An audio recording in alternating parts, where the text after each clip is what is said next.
War zone से जुड़ी सबसे नई साजिश।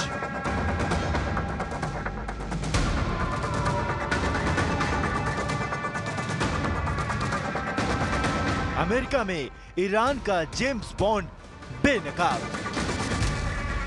लड़ाकू विमान के पार्ट्स की तस्करी का आरोप। दुनिया इस वक्त जंग के बेहद नाजुक दौर से गुजर रही है। रूस और यूक्रेन के बीच चल रही जंग हो या फिर ईरान और इजराइल के बीच मचे घमासान की कहानी, हर तरफ बारूदी साजिशों की खबरें सुर्खियां सबब बन रही हैं।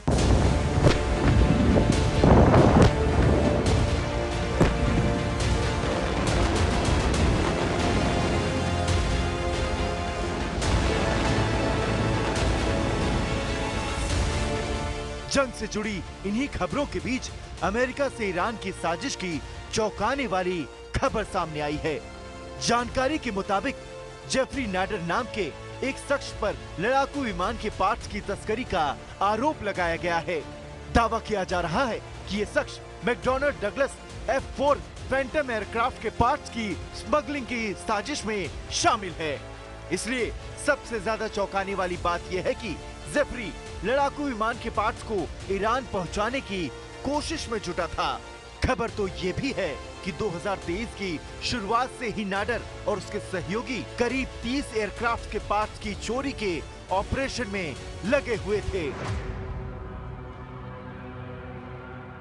ईरान के इस जेम्स बॉन्ड की साजिश का पर्दाफाश उस वक्त हुआ जब अमेरिका के डिपार्टमेंट ऑफ कॉमर्स के स्पेशल एजेंट ने अमेरिकी एयरक्राफ्ट के कई पार्ट्स को जब्त कर लिया, जिसके बाद ये पता चला कि इन पार्ट्स को यूएई के रास्ते ईरान पहुंचाया जाना था।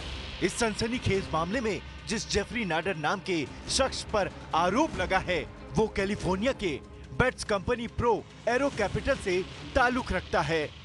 डिपार्टमेंट ऑफ जस्टिस ने आरोप लगाया है कि जेफरी नाडर ने अमेरिकी आपूर्तिकर्ताओं से हिस्से हासिल करने, ईरान के खरीद आदेशों को पूरा करने की कोशिश की और दावा किया जा रहा है कि उनकी कंपनी लड़ाकू विमानों के पार्ट्स का इस्तेमाल करेगी।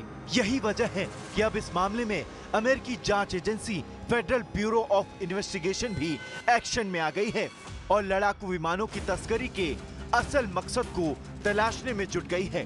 साथ ही एजेंसी अब ये भी पता लगाना चाहती है कि तस्करी के इस साजिश में कितने किरदार शामिल हैं।